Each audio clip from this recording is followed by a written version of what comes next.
زینت stage باوقار علماء ملت اسلامیہ اعظام و مداحان رسول انام، معزز سامعین، میری پردہ نشین، السلام علیکم ورحمۃ اللہ تعالی وبرکاتہ۔ وعلیکم السلام ورحمۃ اللہ تعالی وبرکاتہ۔ الحمد للہ وکفى والصلاة والسلام على عباده الذین اصطفى سیما محمد المصطفى وعلى آلہ وصحابہ نجوم الہدى وأوليائه ذوي التقى، أما بعد فأعوذ بالله من الشيطان الرجيم، بسم الله الرحمن الرحيم،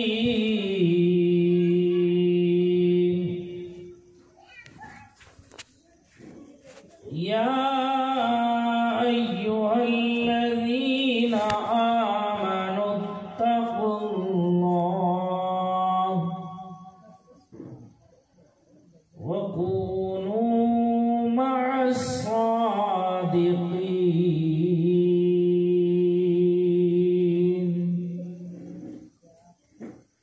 وقال النبي صلى الله تعالى وسلم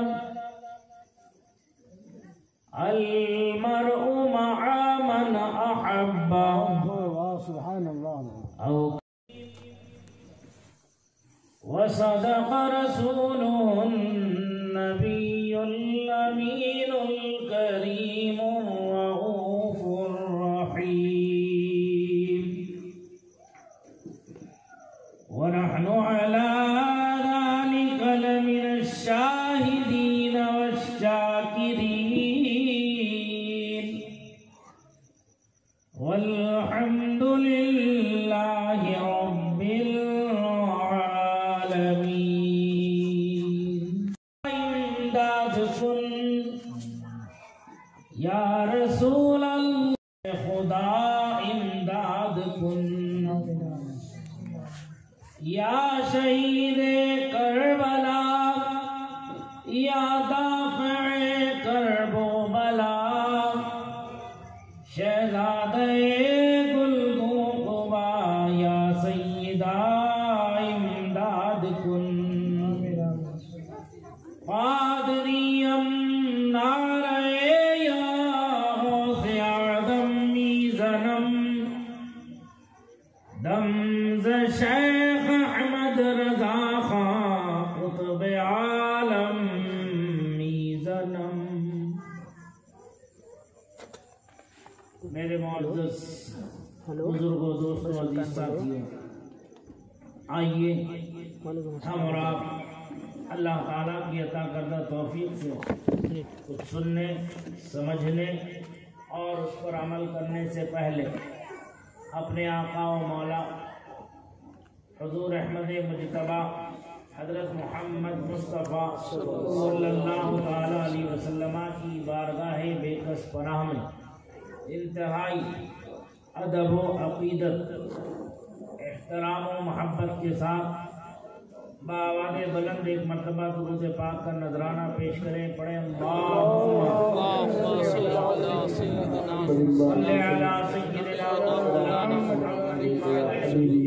محمد وآلہ وصحبہ وبارک وسلم، صلاۃ و سلاما علیک یا رسول اللہ، صلاۃ و سلاما علیک یا حبیب اللہ صلی اللہ تعالی علیہ وسلم۔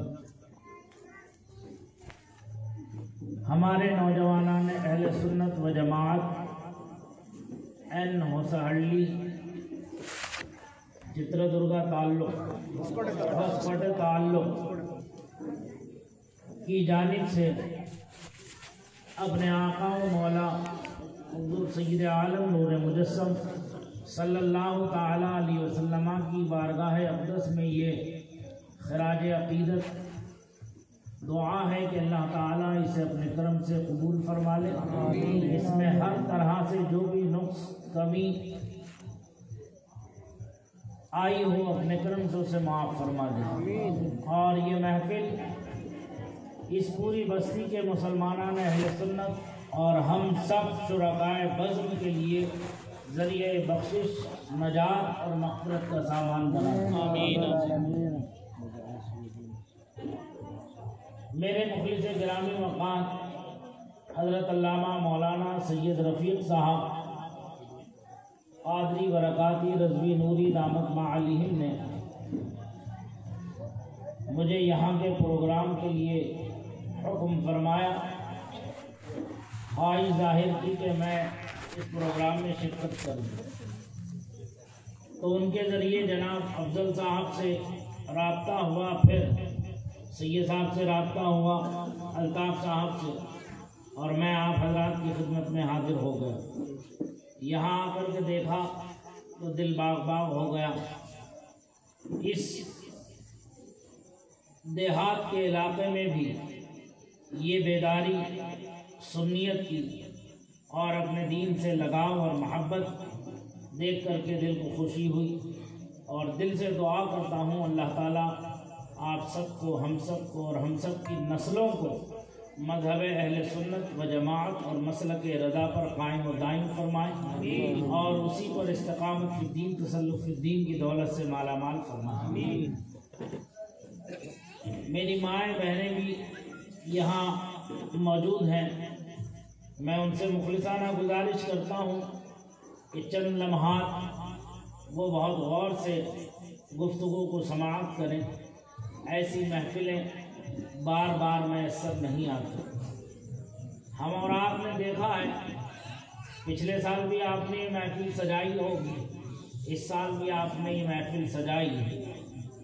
پچھلے سال بہت سے وہ ساتھی ہوں گے جو آپ کے ساتھ موجود تھے، آج کی اس محفل میں وہ آپ کے ساتھ موجود نہیں. اس دنیا فانی کو چھوڑ کر دار بقا کی طرف کوچ کر اللہ تعالیٰ جتنے حضرات بھی بحالت ایمان اس دنیا سے رخصت ہو گئے ان سب کی بخشش و مغفرت کاملہ فرمائے. آمین. کروٹ کروٹ رحمتوں کا نزول فرمائے. آمین. عذاب قبر، عذاب حشر، عذاب نار سے معمول و محفوظ فرمائے. آمین. اور ان کے پسماندگان کو صبر جمیل عطا فرمائے. آمین. اور ان کی آل و اولاد کو دین و سنیت پر استقامت نصیب فرمائے. آمین. حضرات کرام، میں نے آپ حضرات سے بھی اس گفتگو سے پہلے دعا سے پہلے درود پاک کے پڑھنے کے لیے کہا. سنیوں کا مجمع ہے، عشق رسول دلوں میں معجزن ہے، تو جس کے دل میں عشق ہوتا ہے وہ تو بے خود ہوتا ہے. اعلیٰ حضرت عظیم البرکت امام اہل سنت مجدد دین و ملت مولانا شاہ امام احمد رضا خان قادری فاضل بریلوی علیہ الرحمت والرضوان ارشاد فرماتے ہیں، اے عشق تیرے صدقے، اے عشق تیرے صدقے جلنے سے چھٹے سستے، اے عشق تیرے صدقے جلنے سے چھٹے سستے، جو آگ بجھا دے گی وہ آگ لگائی ہے، جو آگ بجھا دے گی وہ آگ لگائی ہے.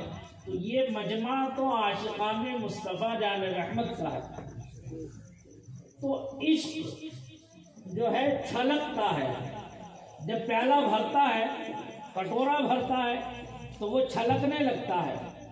تو ہمارے دلوں میں عشق رسول ہے تو اسے چھلکنا چاہیے، اسے چھلکنا چاہیے، اسے جو ہے پتہ لگے کہ ہاں اس پیالے میں کچھ ہے، اس برتن میں کچھ ہے.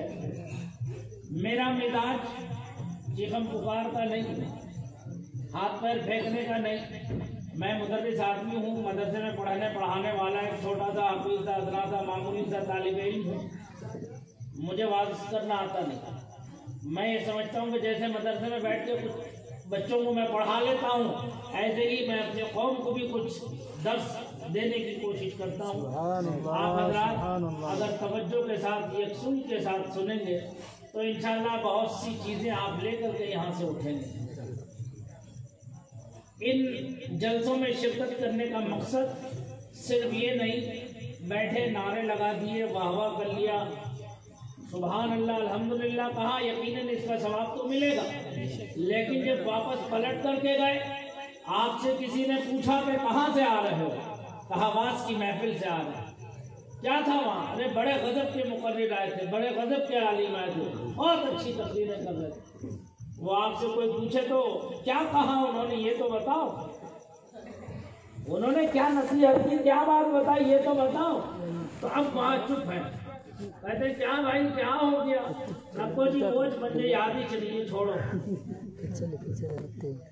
بوجھ میں بھول گا، کیا کروں میں، دماغ بیچ میرا مٹھس ہو گیا، گوبر بھر گیا دماغ کے اندر۔ اچھی محفل تھی بھائی، بہت بابرکت محفل تھی، وہ کیا مزہ آ رہا تھا معلوم ہے بیٹھ کو محفل کے اندر ہے، یہ بولتے ہیں۔ لیکن بولا کیا، گئے کیوں تھے، اس کا حاصل آپ کو کیا ہوا؟ ایسی محفل میں بیٹھنا کیا معنی رکھتا ہے جس سے کہ آپ کو کوئی درس حاصل نہ ہو؟ سمجھ میں آ رہی بات میں؟ تو اس لیے ذرا توجہ کے ساتھ سنو، میری ماؤں بہنوں سے پھر گزارش کروں گا کہ یہ عورتوں کی تو فطری بات ہے کہ دو عورتیں اگر بیٹھ جائیں تو پورا محلہ سر پر اٹھ جاتا، یہ الگ بات ہے۔ میں اپنی ماؤں بہنوں سے گزارش کروں گا کہ اس بات کو وہ جھٹلا دیں کہ نہیں، دو نہیں 100 عورتیں بھی بیٹھیں گی تو اللہ اور اس کے رسول کے ذکر کی محفل میں خاموشی کے ساتھ بیٹھ کر کے سنیں گے۔ واقعی اگر عورت اپنی والی پر آ جائے تو بگڑے سے بگڑے مرد کو سیدھے راستے پر چلا دیتے ہیں۔ سمجھ میں آ رہی بات؟ ہاں اگر انچر پنچر ٹائٹ کرنے پہ آ جائے، مردوں کے چولہے ٹائٹ کرنے پر آ جائے تو عورت سے بڑا کوئی کاریگر نہیں ہے مردوں کو ٹائٹ کرنے میں۔ سمجھ میں آ رہی بات؟ تو اس لیے میری ماں بہنیں بھی بیٹھے، ان کے تعلق سے بھی کچھ باتیں عرض کروں گا کیونکہ ان کا بھی حق ہے۔ ہمارا فرض یہ ہے کہ ہم جہاں مردوں کو، بچوں کو، جوانوں کو، بوڑھوں کو تعلیم دیں دین کی، وہیں اپنی ماں بہنوں بیٹیوں کو بھی دین کی تعلیم سے آراستہ کریں، کیونکہ ماں کی گود سے قبر کی گود تک علم کا حاصل کرنا ہر حال میں بہتر ہے۔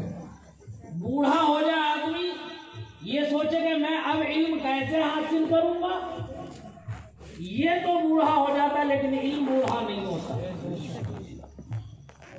اور بزرگوں نے فرمایا کہ ہر ٹھوکر پر ایک نئی عقل آتی ہے، ہر ٹھوکر پر ایک نئی عقل آتی ہے۔ خطبہ مسنونہ کے بعد میں نے جس آیت کریمہ کی تلاوت کا شرف حاصل کیا، اللہ تبارک و تعالی ارشاد فرماتا ہے یا ایھا الذین آمنوا اتقوا اللہ، اے ایمان والو اللہ سے ڈرو، اے ایمان والو کیا کرو، اللہ سے ڈرو۔ ہاں یہ ہوئی بات، میرا مزاج بھی ہے، جب تک مجھے ریپلائی نہیں ملتا میں آگے نہیں بڑھتا، مجھے پتا چلے کہ ہاں آپ کی بات سمجھ میں آ رہی، آپ جتنے بیٹھے ہیں، میرا یہ مزاج ہے کہ آپ ماشاءاللہ یہاں تو کافی تعداد میں ہیں، اگر کوئی بھی نہیں ہوتا، ایک آدمی بھی بیٹھا رہتا تو میں ایسے ہی گفتگو کرتا جیسے اب کر رہا ہوں۔ میری ذات پر قلت و کثرت کا کوئی اثر مرتب نہیں ہوتا، کیوں؟ کیونکہ تبلیغ جو ہے وہ علماء دین پر فرض ہے، علماء دین پر تبلیغ فرض ہے کہ ان کا حق ہے کہ وہ قوم تک پوری بات پہنچا دیں۔ ہزاروں کا مجمع ہو، ایک بھی کامیاب نہ ہو تو بیکار ہے، اور ایک ہی آدمی بیٹھا ہو اور وہ تمہاری بات غور سے سنے اور سیدھے راستے پر آ جائے تو ہمارا یہاں آنا بیٹھنا، یہ سارا انتظام کرنا، یہ سب کامیاب ہے، ہماری دنیا اور آخرت دونوں جہان میں کامیاب ہے۔ میرے استاد گرامی خلیفہ سرکار مفتی اعظم قطب عالم حضرت علامہ الحاج شاہ مفتی سید شاہد علی میاں صاحب قادری برکاتی رضوی نوری رامپوری رحمت اللہ تعالی علیہ ارشاد فرماتے تھے تبلیغ علماء پر فرض ہے، یہ عوام اہل سنت کا ہم پر احسان ہے، عوام اہل سنت کا ہم پر یہ احسان ہے کہ وہ بڑے بڑے پوسٹر چھپوا کر جگہ جگہ اعلانات کر کے پنڈال سجا کر اسٹیج لگا کر کرسیاں بچھا کر قوم کو اکٹھا کرنے کے بعد ہم سے کہتے ہیں آ کر کے حضور اور حضرت اور سرکار آئیے چند لمحات آپ کچھ دین کی باتیں بتا دیجئے تاکہ آنے والے کچھ راہ پا جائیں۔ کہتے ہیں کون ہے بھیا جو گانے بجا دیا؟ بہت دور ہے، چلو تو یہ عوام کا ہم پر احسان ہے، ورنہ تو ہم پر فرض ہے کہ ہم گلی گلی جائیں، دروازے کی کنڈی پیٹیں اور ایک ایک آدمی کو بلا کر کے دین کی دعوت دیں، نماز کی دعوت دیں اور آخرت میں بھلائی کی طرف انہیں رہنمائی کریں۔ میں ایسے استاد گرامی کا شاگرد ہوں، الحمدللہ میرے یہاں مسجد میں کبھی آپ حضرات کا آنا ہو تو دیکھیے 5 وقتہ نماز میں 150 200 250 نمازی مسجد میں ہوتے ہیں میری الحمدللہ، اور جمعے کا تو یہ عالم ہے کہ نیچے اوپر مسجد بھر کے روڈ پر تقریباً 35 سے 40 صفیں بچتی ہیں، نمازی اب واپس جاتے ہیں تکلیف کے ساتھ کہ جگہ نہیں ہے ان کے لیے۔ سمجھ آئی؟ جو کام بھی خلوص اور للہیت کے ساتھ شروع کیا جائے گا اس کی تکمیل اللہ تعالیٰ اپنے کرم سے فرماتا ہے۔ شرط ہے کہ خلوص ہونا چاہیے، للہیت ہونا چاہیے۔ تو میرے عزیز ساتھیوں، قرآن فرماتا ہے کہ اے ایمان والو اللہ سے ڈرو، تقوی پرہیزگاری اختیار کرو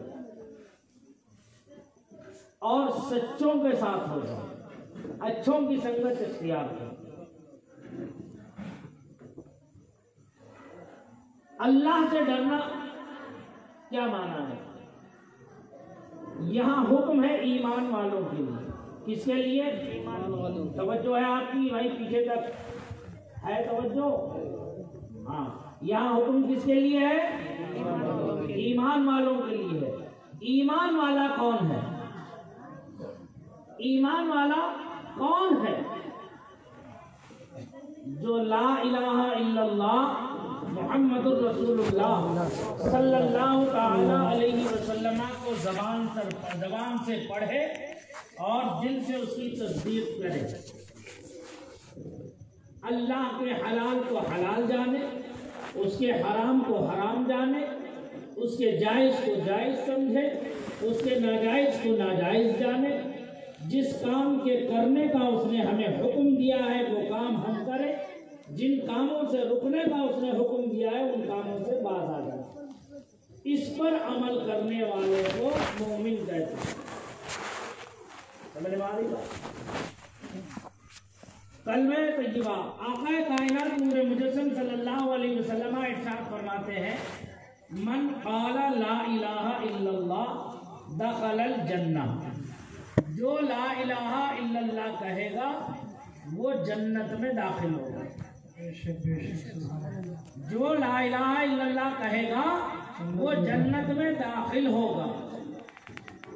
عطائے رسول والی ہندوستان خواجہ خواجگاں حضرت سیدنا خواجہ معین الدین حسن سنجری اجمیری رحمت اللہ تعالی علیہ ارشاد فرماتے ہیں زندگی بھر کوئی لا الہ الا اللہ کہتا رہے وہ جنت میں نہیں جائے گا۔ دو باتیں ہو گئی نہیں ہو گئی بھائی؟ حدیث کہہ رہی ہے جنت میں جائے گا، غریب نواز کا فرمان ہے کہ نہیں جائے گا، تو دونوں میں ٹکراؤ ہوا کہ نہیں ہوا؟ بات سمجھ میں آ رہی؟ دونوں میں ٹکراؤ ہوا۔ اللہ کے رسول کا فرمان ہے جو لا الہ الا اللہ بولے گا پڑھے گا جنت میں جائے گا، غریب نواز کہہ رہے کہ نہیں جائے گا، نانا کہہ رہے جائے گا، نوازا کہہ رہے نہیں جائے گا۔ سبحان اللہ۔ کیوں ہے بات یہ نہیں ہے؟ اب کس کی مانے بھائی؟ نانا کی مانے نوازے کی مانے؟ کیونکہ نانا کا فرمان ہے کہ میرے اہل بیت سے محبت کرو.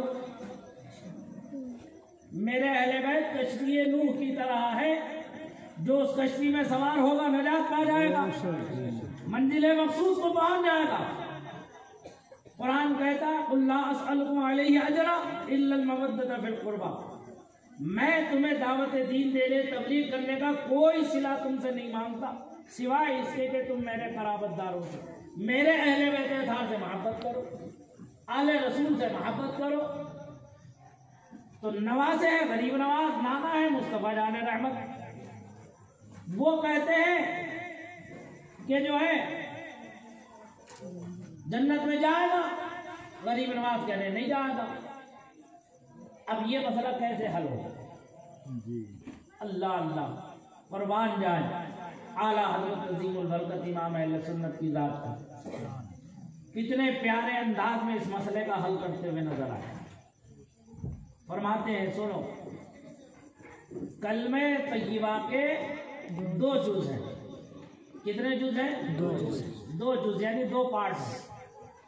ایک ہے لا الہ الا اللہ، دوسرا ہے محمد رسول اللہ صلی اللہ تعالی علیہ وسلم. پہلا جز یہ بھی قرآن سے ثابت ہے، فَاعْلَمْ أَنَّهُ لَا إِلَهَ إِلَّا اللَّهُ، قرآن کریم سے ثابت ہے، قرآن کی آیت ہے. اس کا مطلقاً انکار کرنے والا دائرہ اسلام سے خارج، قرآن کا منکر ہوگا. دوسرا جز ہے محمد رسول اللہ، یہ بھی قرآن کریم سے ثابت، محمد الرسول اللہ والذین معه اشداء علی الکفار رحماء بینہم. دونوں جز قرآن سے ثابت ہے، ان میں سے کسی ایک کا منکر دائرہ اسلام سے خارج ہے. اعلیٰ حضرت فرماتے ہیں مصطفیٰ جان رحمت صلی اللہ علیہ وسلم کا فرمان بھی حق ہے، اور عطا رسول غریب نواز کا فرمان بھی حق ہے. حدیث میں جو یہ فرمایا من قال لا الہ الا اللہ، جو لا الہ الا اللہ پڑھے گا جنت میں جائے گا، اس کا مطلب ایسا ہی ہے جیسے کوئی یہ کہہ دے نماز میں الحمد کا پڑھنا واجب ہے. نماز میں الحمد کا پڑھنا واجب ہے، تو اس کا کیا مطلب ہے؟ کیا صرف الحمد پڑھنے سے نماز ہو جائے گی؟ الحمد کے پڑھنے کا مطلب ہے پوری 7 آیتیں سورہ فاتحہ کی، الحمد سے لے کر ولضالین تک جو پوری 7 آیتیں ہیں، ان پوری 7 آیتوں کا پڑھنا واجب ہے. نہیں پڑھے گا تو نماز نہیں ہوگی. سمجھ میں آئی بات؟ تو ایسے ہی سورہ فاتحہ کے متعدد نام ہیں، جس میں الحمد بھی سورہ فاتحہ کا ایک نام ہے. فرماتے ایسے ہی کلمہ طیبہ کا پورا نام جو ہے لا الہ الا اللہ ہے. یہاں جو حدیث میں فرمایا لا الہ الا اللہ کا مطلب پورا کلمہ طیبہ پڑھنے والا ہی جنت میں جائے گا. سبحان اللہ. اعلیٰ حضرت ارشاد فرماتے ہیں کلمے کے یہ 2 جز ہیں، پہلا ہے لا الہ الا اللہ، دوسرا ہے محمد الرسول اللہ. کہتے پڑھنے میں پہلے ہے لا الہ الا اللہ اور پڑھنے میں بعد میں ہے محمد الرسول اللہ. کہتے لیکن ماننے میں محمد الرسول اللہ پہلے ہے، لا الہ الا اللہ. سبحان اللہ. سبحان اللہ. لا الہ الا اللہ اسی کا معتبر ہے جس نے محمد مصطفیٰ صلی اللہ علیہ وسلم کو رسول اللہ مان لیا. اس وقت تک کوئی لا الہ الا اللہ کہتا ہی نہیں تھا ابتداء اسلام میں، جب تک کہ محمد مصطفیٰ صلی اللہ علیہ وسلم کو اللہ کا رسول مان نہیں لیتا. جب آپ کو رسول اللہ مانتا تھا تبھی وہ کہتا تھا کہ اللہ کے سوا کوئی معبود نہیں. بندگی کے لائق، عبادت کے لائق، پوجا کے لائق، پرستش کے لائق اگر عالم میں کوئی ذات ہے تو وہ صرف اور صرف یک و تنہا اللہ وحدہ لا شریک کی ذات. تو یہ ہے اقرار کرنے کا معنی ہے، دل سے تصدیق کرنا، زبان سے پڑھنا اور دل سے تصدیق کرنا. اب ذرا توجہ کرو، ہم اس کلمے کے پڑھنے میں کہاں تک مخلص ہیں؟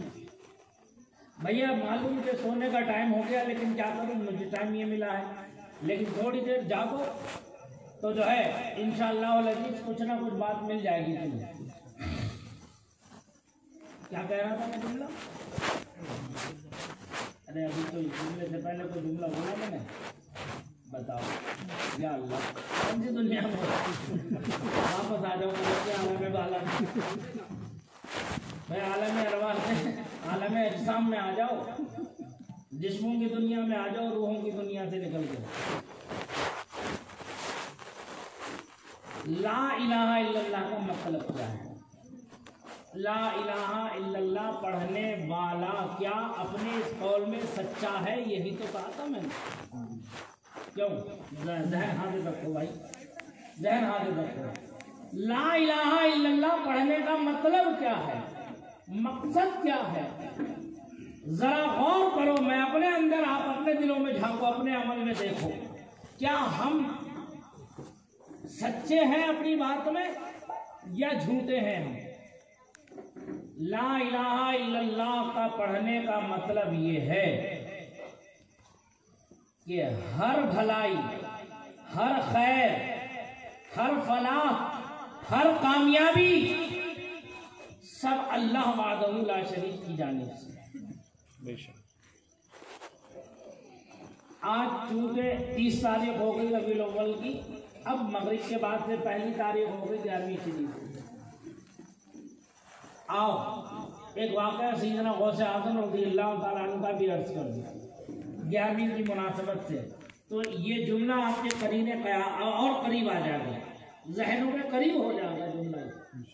کیا ہم مخلص ہیں اس کلمے کے کہنے میں کہ نہیں ہیں؟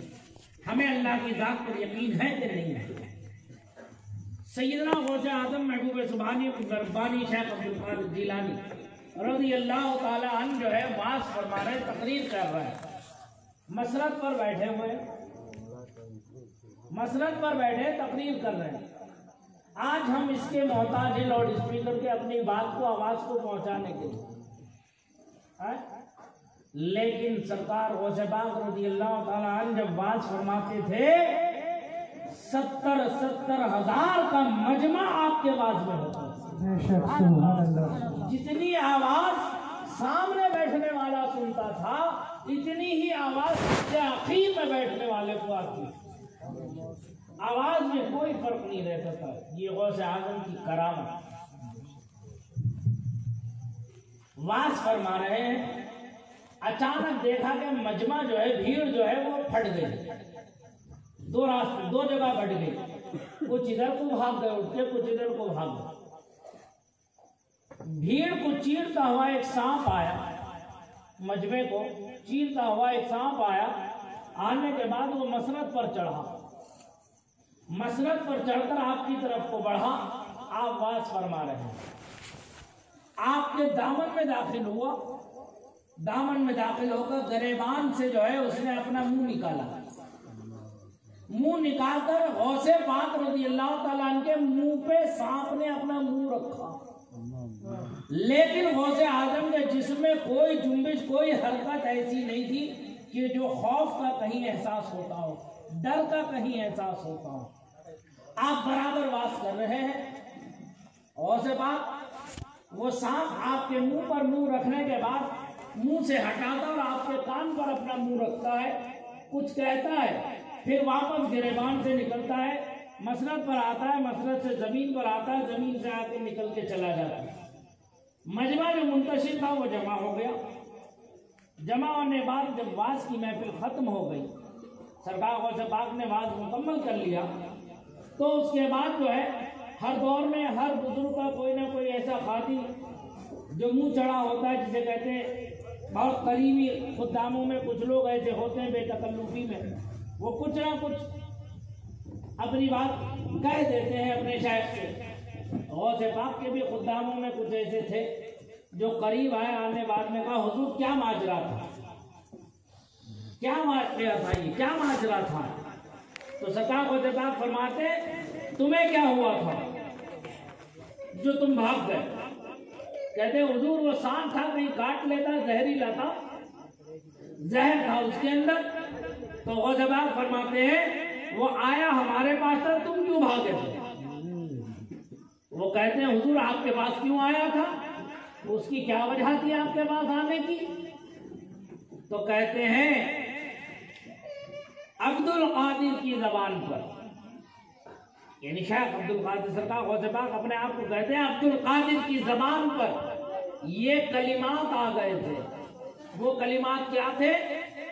روایتوں میں آتا ہے غوث پاک پاس کرتے ہوئے ارشاد فرمایا زندگی کا دینے والا اللہ ہے، موت کا دینے والا اللہ ہے، عزت کا دینے والا اللہ ہے، ذلت کا دینے والا اللہ ہے، بیماری کا دینے والا اللہ ہے، مصیبتوں کا دینے والا اللہ ہے، بیماریوں سے مصیبتوں سے بچانے والا، اس سے چھٹکارا دلانے والا اللہ وحدہ لا شریک. کہتے ہیں جب عبد القادر کی زبان پر یہ الفاظ آ گئے تو اللہ وحدہ لا شریک نے عبد القادر کا امتحان لے لیا. جاؤ جا کے دیکھو میرا عبد القادر جو زبان سے کہہ رہا ہے یہ آواز اس کی صرف زبانی جمع خرچ ہے یا یہ آواز اس کے دل کی بھی آواز ہے؟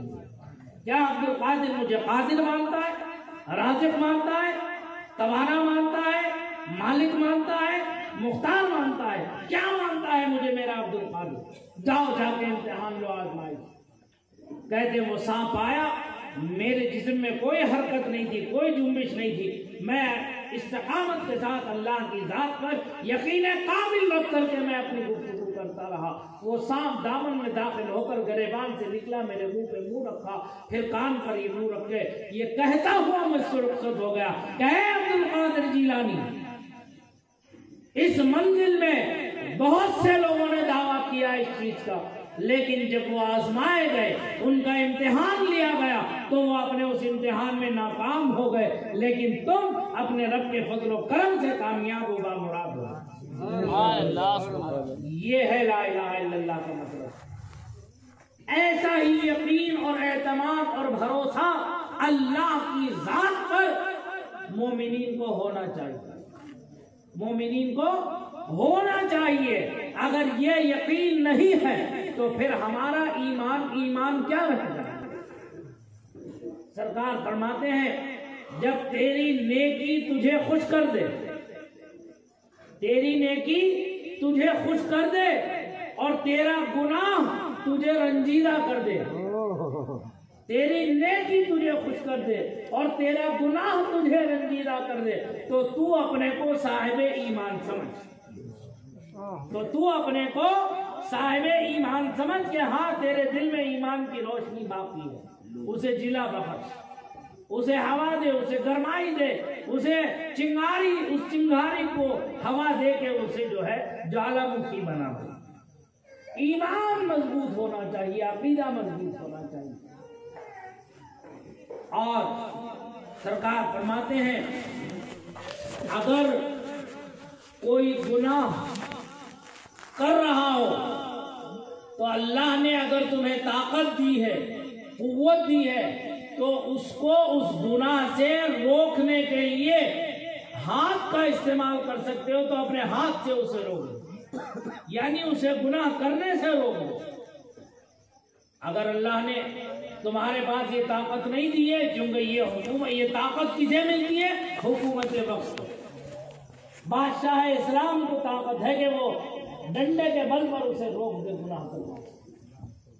اور آقا فرماتے ہیں اگر تمہارے پاس یہ طاقت نہ ہو تو تمہارے پاس اگر زبان کی طاقت ہے تو تم اسے ڈانٹ کر ڈپٹ کر جس انداز سے بھی، اگر وہ پیار و محبت سے مانے تو پیار محبت سے، اور اگر غصے سے ڈانٹ ڈپٹ کر کے مانے تو اسے ڈانٹ کر کے اس گناہ سے اسے باز رکھو. وہ ایمان کا پہلا درجہ ہے، ہاتھ سے روک دینا.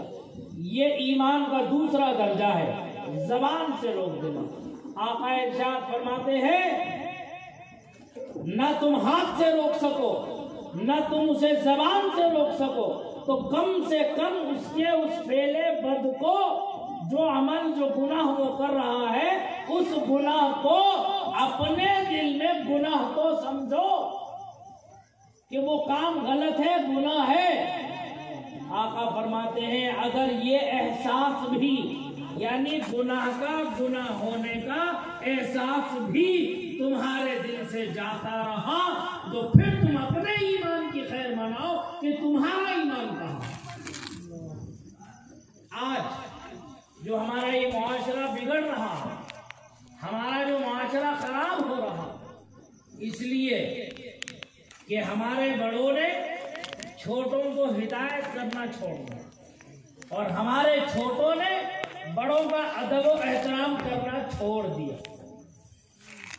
پہلے کے زمانے میں دادا اور نانا، دادی اور نانی جو ہے اپنے پوتا پوتی نواسے نواسیوں کو گود میں لے کر کے شام کو سونے سے پہلے پہلے انہیں دین کی کچھ باتیں بتایا کرتی تھی، انہیں دین سمجھایا کرتی تھی، کبھی نعت مصطفیٰ انہیں پڑھایا کرتی تھی، کبھی درود پاک ان سے پڑھوایا کرتی تھی، کبھی انہیں کوئی دعا کوئی حدیث کوئی یاد دلایا کرتی تھی، کبھی انہیں اسلام کی تاریخ کا کوئی نہ کوئی باب ان کے سامنے رکھتی تھی کہ کربلا کا واقعہ کبھی بیان کرتی تھی، کبھی مکے کے طائف کے گلیوں کا واقعہ بیان کرتی تھی، کبھی سرکار کی ولادت باسعادت کا ذکر کرتی تھی، کبھی حضرت بی بی حلیمہ سعدیہ کی محبت کا ذکر کرتی تھی، کبھی ماں اور باپ کی عظمت کا ذکر کرتی تھی، اللہ کے رسول کی زندگی کو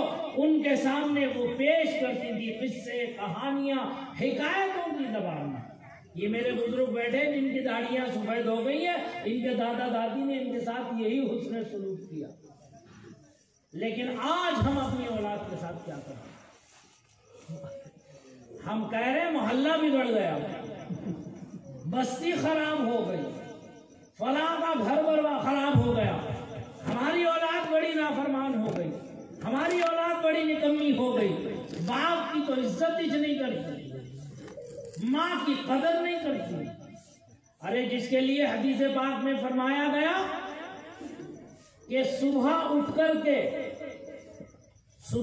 کر جو اولاد اپنے ماں باپ کے چہرے کی زیارت کرے، ان کو دیکھے، صبح اٹھ کر پہلی نظر ان پر پیار بھری نظر ڈالے اور دل میں یہ خیال پیدا کرے کہ یہ میرے ماں اور باپ ہیں، ان کی اطاعت مجھ پر لازم ہے، ان کی خدمت مجھ پر لازم ہے، یہ اللہ نے مجھے عظیم نعمت و دولت ماں باپ کی شکل میں دی ہے۔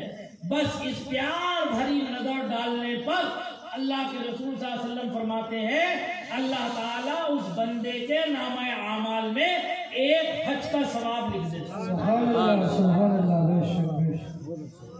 ماں باپ کی زیارت کرنے پر صبح اٹھ کر کے ایک حج کا ثواب اللہ تعالیٰ لکھتا ہے، اور آقا فرماتے ہیں زیارت کرنے کے ساتھ، دیدار کرنے کے ساتھ ماں اور باپ کے قدموں کو چوم لے، بوسہ دے لے، ان کی عظمت ان کی محبت اپنے دل میں پیدا کر کے، تو اللہ کے رسول فرماتے ہیں کہ اللہ تعالیٰ اس کے نامہ اعمال میں ایک حج اور ایک عمرے کا ثواب عطا فرماتا ہے۔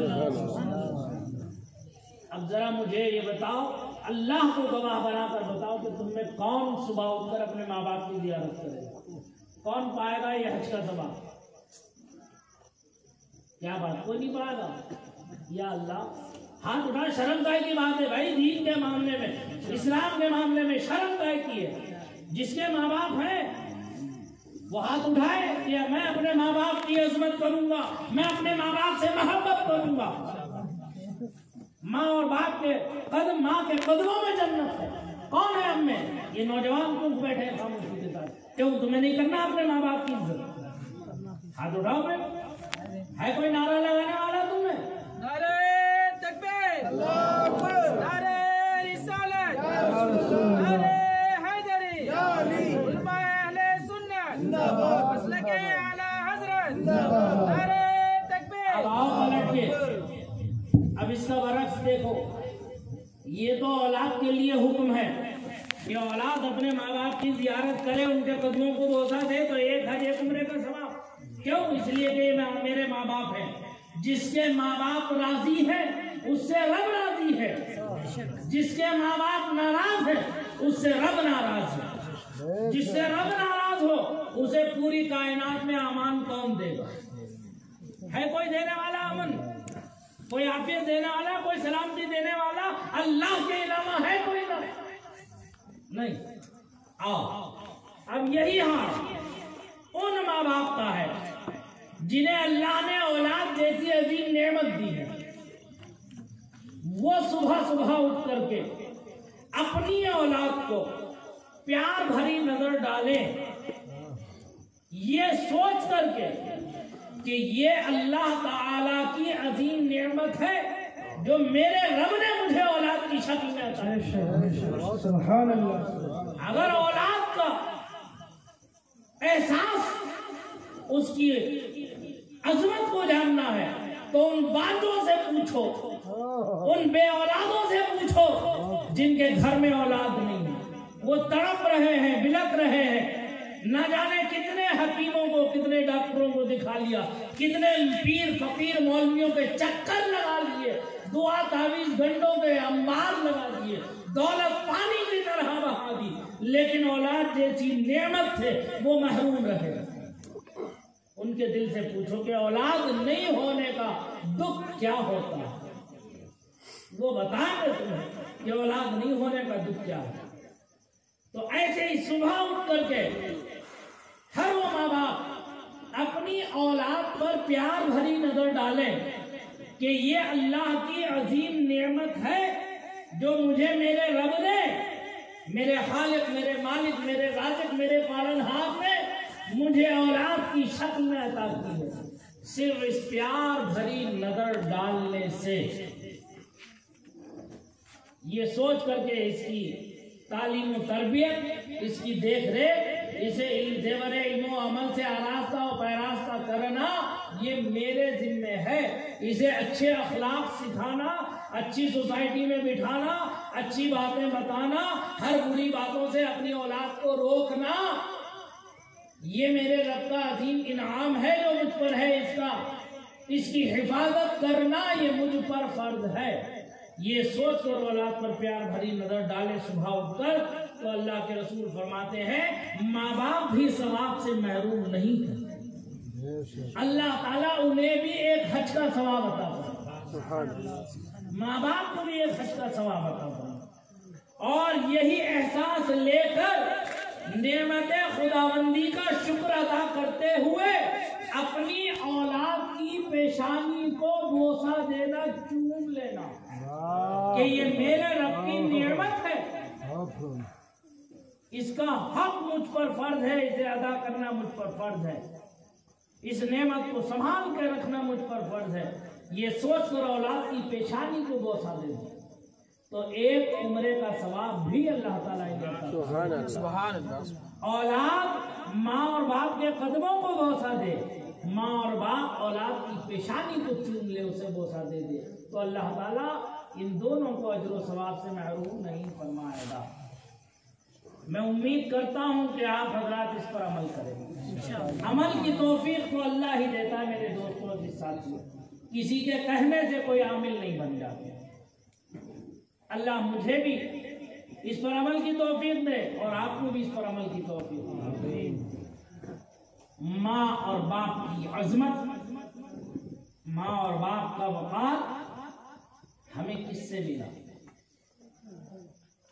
ہمیں ملا اللہ کے رسول صلی اللہ علیہ وسلم۔ اچھا، لوگ جو ہے یہ شکوے شکایت کرتے ہیں کہ اولاد جو ہے ماں باپ سے محبت نہیں کرتی، لیکن ماں باپ اولاد پر فدا ہو جاتے ہیں۔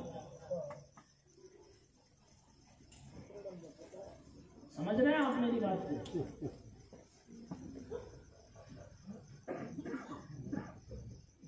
ماں اور باپ اولاد پر فدا ہوتے ہیں، لیکن اولاد ماں باپ پر فدا نہیں ہوتی۔ یہ سوال آتا ہے، اکثر آتا ہے، تو اس کی حکمت کیا ہے، اس کی وجہ کیا ہے، بنیادی وجہ کیا ہے؟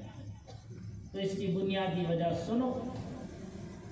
اللہ تعالی نے حضرت آدم و حوا علیہم الصلاۃ والسلام کو بغیر ماں اور باپ کے پیدا کیا اور انہیں اولاد عطا فرمائی. چونکہ وہ بغیر ماں اور باپ کے پیدا ہوئے اس لیے انہیں ماں اور باپ کی محبت نہیں ملی. اللہ نے انہیں اولاد دی تو اولاد کی محبت دے دی. یہ وراثت نسل آدم میں چلی آ رہی ہے. سمجھ میں آ رہی بات؟ یہ وراثت نسل آدم میں چلی آ رہی ہے. اب اگر کوئی اٹھ کر کے یہ پوچھ دے مجھ سے مجمع میں کہ سید صاحب آپ تو یہ کہہ رہے ہیں کہ یہ وراثت ہے کہ اولاد کو ماں باپ کی محبت نہیں ہے اور ماں باپ کو اولاد کی محبت ہے کہ آدم کی وراثت ہے، تو ہم بھی تو اپنے ماں باپ سے بہت محبت کرتے ہیں، آپ یہ بات کیسے کہہ رہے ہیں؟ کوئی پوچھ سکتا ہے؟ نہیں پوچھ سکتا مجھ سے اٹھ کر ابھی یہاں. بھائی میں اپنے ماں باپ کی عزت کرتا ہوں، عظمت کرتا ہوں، محبت کرتا ہوں، تو کیا یہ میری محبت جھوٹی ہے؟ اللہ کا کرم ہے، مجھے بھی میرے اللہ نے جو ہے ماں باپ دیے، میرے سر پر میرے ماں اور باپ کا سایہ ہے. ابھی میرے ماں باپ میرے گھر پر ہے. میں 25 سال جو ہے رامپور کی سرزمین پر تعلیم حاصل کرتا رہا، بنگلور سے جا کر کے. میں پیدائشی بنگلوری ہوں، میرے باپ دادا سب یہی کے ہیں، لیکن میں 25 سال وہاں رہا تو میرے بڑے بھائی نے میرے ماں باپ کی خدمت کی، اللہ انہیں اس کا صلہ دے، اجر دے، جزا دے. اب جب میں آیا تو میں نے اپنے ماں باپ سے کہا، بھائی سے کہا، اب تک آپ نے خدمت کی ہے، اب مجھے موقع دیجیے کہ میں بھی ان کی خدمت کروں. تو الحمدللہ میں اپنے والدین کی خدمت کرتا ہوں. یہ مجھے فخر ہے کہ میں کرتا ہوں، لیکن یہ احسان نہیں ہے میرا کہ میں اپنے ماں باپ کی خدمت کرتا ہوں. یہ ان کا احسان ہے مجھ پر کہ انہوں نے پیدا کر کے مجھے دنیا میں لا کر کے آج عالم حافظ قاری مفتی بنا دیا. ان کی محنتوں کا صلہ ہے کہ آج میں آپ کے درمیان اس جگہ بیٹھا ہوا ہوں. سمجھ میں آ رہی بات؟ یہ میرے اساتذہ کرام کا فضل ہے، ان کا کرم و احسان ہے کہ انہوں نے زیور علم و عمل سے آراستہ و پیراستہ کیا. میرے ماں باپ نے محنت کر کے مجھے پڑھایا لکھایا، انہوں نے اللہ کی اس نعمت کی قدر کی، اللہ انہیں دونوں جہان میں کامیاب رکھا. سمجھ میں آ رہی بات؟ تو آج بھی میں اپنے والد کو غسل کراتا ہوں خود اپنے ہاتھوں سے، ہر تیسرے دن روزانہ ان کے پیروں کی خدمت، ان کے بدن کی مالش کرتا ہوں، پیر دباتا ہوں. مجھے فخر ہوتا ہے. میں اس لیے کہہ رہا ہوں کہ تم بھی کرو. جس سے ماں باپ راضی ہو، جس اولاد سے، پوری کائنات میں کوئی ایسی چیز نہیں ہے جو اس سے ناراض ہو. کیوں؟ ماں اور باپ کی رضا میں اللہ کی رضا ہے. جس سے رب راضی ہو، یہ پوری کائنات تو اس رب ذوالجلال کی ہے. جس سے رب راضی ہو اس سے کون ناراض ہو سکتا ہے؟ اگر دنیا ناراض بھی ہو جائے تو اس کا کیا بگاڑ لیا؟ کیوں؟ بات آ رہی سمجھ نہیں آ رہی؟ تو اب کوئی مجھ سے یہ پوچھے کہ ہم اپنے ماں باپ سے محبت کرتے ہیں تو یہ کہاں سے آ گئی یہ بات؟ تو سنو، یہ صدقہ ہے ہمارے آقا کریم حضور سید عالم نور مجسم احمد مجتبی حضرت محمد مصطفیٰ صلی اللہ تعالی علیہ وسلم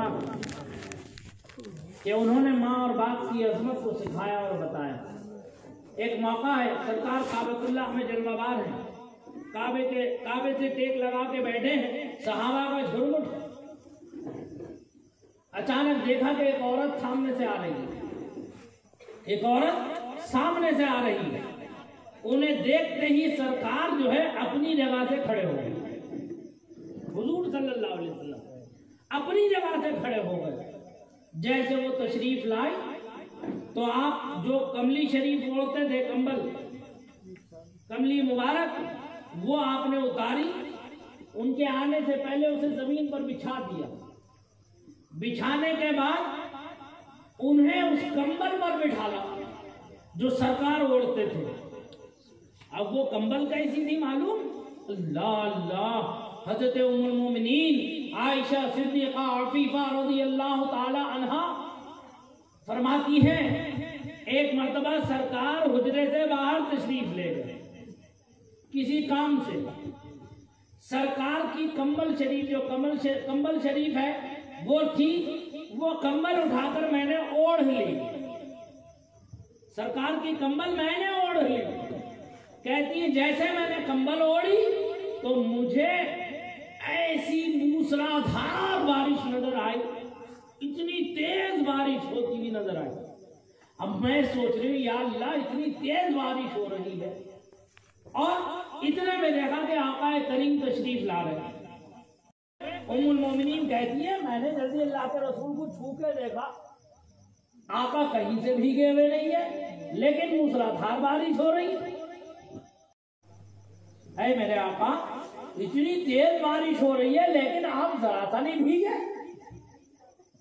تو سرکار مسکرا کے ارشاد فرماتے, کہتے ہیں اے عائشہ کہاں ہو رہی ہے بارش؟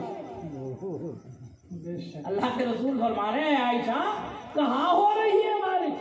کہتے ہیں اللہ کے رسول دیکھیے تو. سرکار نے دیکھا, پھر توجہ فرمائی حضرت ام المومنین پر, تو وہ آپ چادر مبارک اوڑھی ہوئی ہے. آقا فرماتے ہیں اے عائشہ ذرا ہماری چادر تو ہمیں دینا, لاؤ ہماری چادر ہمیں دے دو. جیسے ام المومنین وہ چادر اتار کر سرکار کے حوالے کرتی ہیں تو دیکھتی ہے بارش کا کہیں بھی نام و نشان نہیں ہے. کہتی ہیں اللہ کے رسول کیا ماجرا ہے, کیا واقعہ ہے؟ ابھی تو اللہ کے رسول اتنی تیز بارش ہو رہی ہے, اب تو بارش کا نام و نشان بھی نہیں ہے. تو آقا ارشاد فرماتے ہیں اے عائشہ یہ آسمان کا پانی نہیں تھا جس میں تم نہا رہی تھی, ارے یہ نور کی بارش تھی جو یہ نور کی بارش تھی جو میری چادر اوڑھنے کی وجہ سے تم پر برس رہی. تو وہ نوری چادر, وہ سرکار کی چادر تطہیر, وہ سرکار نے بچھا دی اس عورت کے آنے پر. وہ عورت آ کر کے بیٹھی ان کے سامنے, حضور صلی اللہ علیہ وسلم دو زانو ادب کے ساتھ جسے کہتے ہیں, دو زانو جیسے تحیات میں بیٹھتے ہیں ایسے حضور صلی اللہ علیہ وسلم بیٹھے ان کے سامنے, اور کچھ دیر وہ باتیں کرتی رہی. جب انہوں نے کہا میں جا رہی ہوں تو کھڑے ہو گئے سرکار بھی, وہ بھی کھڑی ہو گئی, اور انہیں کچھ دور تک حضور صلی اللہ علیہ وسلم جو ہے رخصت کر کے واپس. جب انہیں رخصت کر کے واپس آئے تو دیکھا صحابہ اکرام جو بیٹھے ہیں سرکار کے ساتھ بیٹھے تھے ان کی پیشانی پر کچھ سوالات ابھر رہے ہیں. اللہ کے رسول تو عالم ما کانا و ما یکون ہے, جو ہو چکا, جو ہو رہا ہے اور جو قیامت تک ہوگا سب معلوم ہے. کیوں؟ یہ وہابی کا عقیدہ ہے کہ رسول کو دیوار کے پیچھے کا علم نہیں, نعوذ باللہ من ذالک. لیکن رب فرماتا ہے وَعَلَّمَكَ مَا لَمْ تَكُنْ تَعْلَمُ, اے میرے حبیب تمہارے رب نے تمہیں وہ سب کچھ بتا دیا, سب کچھ سکھا دیا جو تم نہیں جانتے. سبحان اللہ. اب اس بدبخت سے پوچھو کہ اللہ نے کہا کہ میں نے سب کچھ سکھا دیا تمہیں جو تم نہیں جانتے تھے. اب اس بدبخت سے پوچھو کہ تم وہ بتا دو جو رب نہیں جانتا تھا. تم وہ بتا دو جو رب نہیں جانتا تھا, جو اپنے محبوب کو نہ سکھا سکا. نعوذ باللہ من ذالک. عقل کے اندھے ہیں, اندھے. اللہ کہہ رہا کہ میں نے سب کچھ سکھا دیا. یہ رسول کے علم میں ڈنڈی مار رہے ہیں کہ اتنا تھا, اتنا نہیں تھا, اتنا تھا, اتنا نہیں تھا. ذرا ایمانداری سے بتاؤ, کوئی شاگرد اپنے استاد کا علم بتا سکتا ہے کہ کتنا تھا؟ کوئی مرید اپنے پیر کا علم بتا سکتا ہے کہ کتنا تھا؟ کوئی بیٹا اپنے باپ کا ہنر بتا سکتا ہے کہ وہ کتنا کامل تھا میرا باپ ہنر میں؟ جب یہ امتی ہو کر یہ نہ بتا سکے, شاگرد نہ بتا سکے اپنے استاد کا علم, مرید نہ بتا سکے اپنے پیر کا علم, بیٹا نہ بتا سکے اپنے باپ کا علم, تو یہ امتی ہو کر رسول اللہ کا علم بتا رہا ہے. کیسی کم عقلی کی بات ہے. اب سدرۃ المنتہا پر جبریل امین کہے کہ میری حد آ گئی, میری انتہا ہو گئی یا رسول اللہ, اب اس کے آگے آپ کو خود پرواز کرنا. تو جہاں جبریل کی حد ختم ہوتی ہے وہاں سے اللہ کے رسول کی پرواز شروع ہوتی ہے. جبریل امین کہیں جسے اعلیٰ حضرت نے اپنے کلام میں یوں کہا یہی بولے سدرہ والے، یہی بولے سدرہ والے، چمنے جہاں کے تھالے سبھی میں نے چھان ڈالے، تیرے پائے پر تجھے یک نے یک بنایا، تجھے یک نے نعرہ تکبیر، نعرہ رسالت، مسلک اعلیٰ حضرت، نعرہ تکبیر۔ میں اپنی تقریر کو سمیٹ رہا ہوں، کہیں آپ لوگ بور تو نہیں ہو رہے؟ ہاں بھائی بتاؤ پیچھے والے ذرا۔ ہاں تو جو ہے رسول اللہ صلی اللہ علیہ وسلم، بات کہاں سے آگے بڑھی تھی ذرا مجھے بتاؤ۔ لا الہ الا اللہ۔ ارے واہ ماشاء اللہ، اللہ جزائے خیر دے، دیکھو حافظ میں برکت بتا بتا، یہ چیز ہے حاضر ذہن رہنا چاہیے، تبھی مزہ آتا ہے سننے میں بھی اور سنانے میں بھی۔ بات ہماری بڑی کہاں سے تھی کہ سرکار واپس پلٹ کر تشریف لا رہے تھے کہ صحابہ اکرام کے پیشانی پر کچھ سوالات ابھر رہے تھے۔ اللہ کے رسول صلی اللہ علیہ وسلم نے دیکھنے کے بعد ارشاد فرمایا میں جانتا ہوں تمہیں، تمہارے ان ابھرتے سوالات کو پڑھ رہا ہوں میں، تم یہ جاننا چاہتے ہو مجھ سے کہ یہ کون عورت تھی جس کا میں نے اتنا احترام کیا۔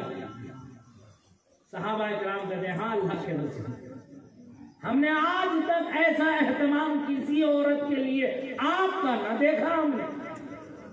آخر یہ کون خوش نصیب عورت ہے جس کے لیے آپ نے اتنا اہتمام کیا؟ آئے تطہیر آج جو ہے چادر تطہیر کو ان کے لیے بچھا دیا۔ اللہ کے رسول صلی اللہ علیہ وسلم ارشاد فرماتے ہیں سنو اے میرے صحابہ سنو، یہ ہماری رضائی والدہ ماجدہ حضرت بی بی حلیمہ سعدیہ تھی جنہوں نے ہمیں دودھ پلایا۔ سبحان اللہ، سبحان اللہ۔ تو آقا نے یہ عمل کر کے بتا دیا، جو دودھ پلانے والی عورت کا اتنا احترام میرے آقا نے کیا ہے تو اپنی سگی ماں حضرت بی بی آمنہ موجود ہوتی تو ان کے لیے کیا کچھ نہیں کرتی۔ سبحان اللہ، سبحان اللہ۔ جواب مل گیا آپ کا؟ کیا آپ مجھ سے یہ پوچھتے کہ ہم اپنے ماں باپ سے محبت کرتے ہیں، اس کا ثبوت کہاں؟ اس کا ثبوت یہ ہے، سمجھ میں آ رہی بات؟ یہ ملی کہاں سے ہمیں محبت؟ ہمارے دادا دادی نانا نانی بوڑھوں سے خاندان کی، جو انہوں نے ہمیں ماں باپ کی عظمت سکھائی، ماں باپ کی محبت سکھائی، حدیث سنائی، روایتیں بیان کی، تو اس سے ماں باپ کی عظمت و محبت ہمارے دلوں میں پیدا۔ پھر اللہ نے ہمیں شعور بخشا تو ہم علماء کی مجلسوں میں بیٹھنے لگے، علماء حق کی مجلسوں میں بیٹھنے لگے۔ یاد رکھو عالم حق آگاہ کی ایک لمحے کی صحبت، جو سچا نائل رسول ہے، عالم دین، عالم حق، ایسے عالم حق آگاہ کی ایک لمحے کی صحبت 1000 رکعت نماز نفل پڑھنے سے افضل۔ سبحان اللہ۔ سمجھ میں آ رہی بات؟ تو یہ آج ہمارا جو معاشرہ ہے نا میرے دوستو، میری آپ لوگوں سے بڑی مخلصانہ گزارش ہے کہ حالات دن بدن بدل رہے ہیں۔ آپ لوگ نادان نہیں ہو، جان بوجھ کر بھی اگر آپ نے نظر انداز کیا تو یاد رکھو اللہ کے یہاں جواب دہی سے ہم میں سے کوئی بھی نہیں بچی۔ کل نفس ذائقۃ الموت، ہر جاندار کو، ہر نفس کو موت کا مزہ چکھنا ہے۔ تو یہاں رہنا تو کسی کو ہے، جانا نہیں ہے، تو وہاں کی تیاری کرنا ہے۔ وہاں کیا جواب دو گے اپنے مولا کو، اس کی تیاری کرنا۔ زندگی تمہیں دی ہے اللہ نے، جو بھی مہلت تمہیں دی ہے اللہ نے، اس مہلت کو ضائع مت کرو، لمحہ ب لمحہ اس وقت کی قدر کرو۔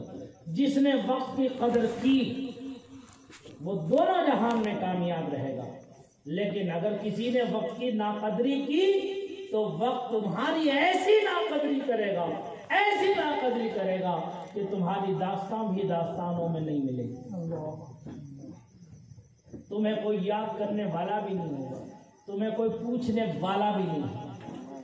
اللہ نے تمہیں اشرف المخلوقات بنا کر کے پیدا کیا۔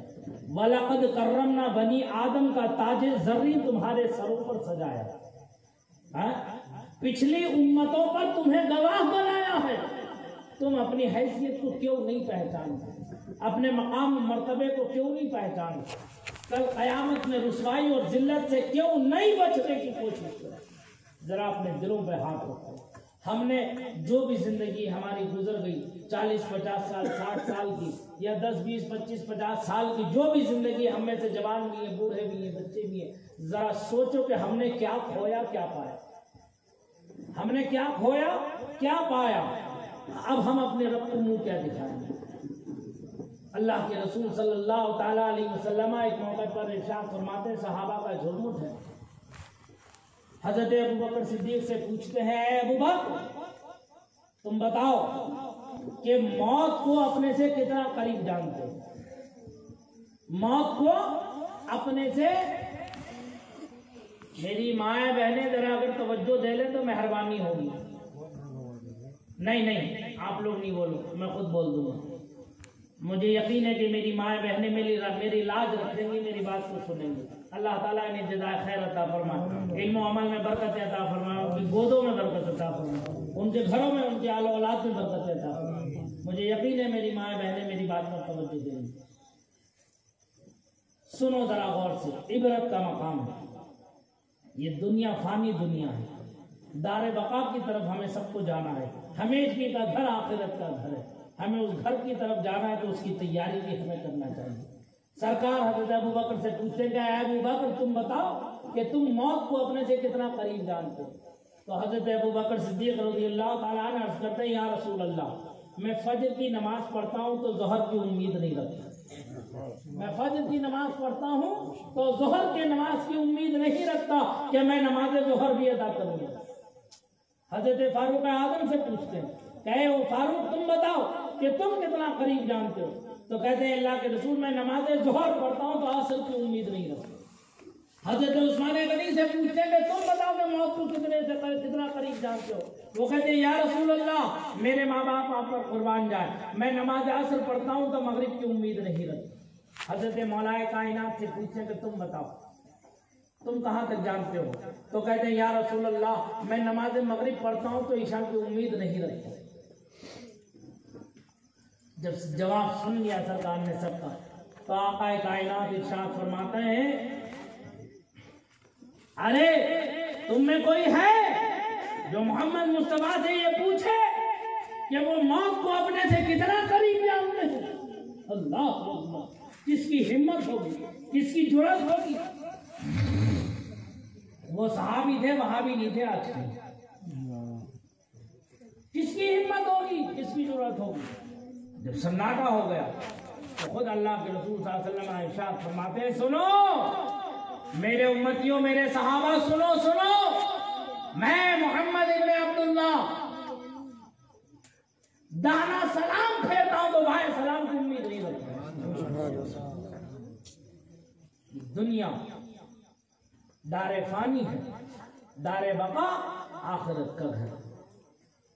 تو بتاؤ اس فانی دنیا کے لیے جسے ہمیں اگلی سانس کا ہمیں یقین نہیں ہے کہ ہمیں اگلی سانس بھی میسر ہوگی کہ نہیں ہوگی، تو ہم کتنے جھگڑوں میں پڑے ہوئے، کتنے قبیلوں میں بیٹھے ہوئے، کتنے کنبے پریوار میں ہم بٹے ہوئے ہیں۔ بھائی بھائی کا دشمن ہے، بیٹا باپ کا دشمن ہے، چچا بھتیجے کا دشمن ہے، تایا بھتیجے کا دشمن ہے، ماموں بھائی کا دشمن ہے، خالہ بھتیجی کا دشمن ہے، ساس بہو کی دشمن ہے، بہو ساس کی دشمن ہے۔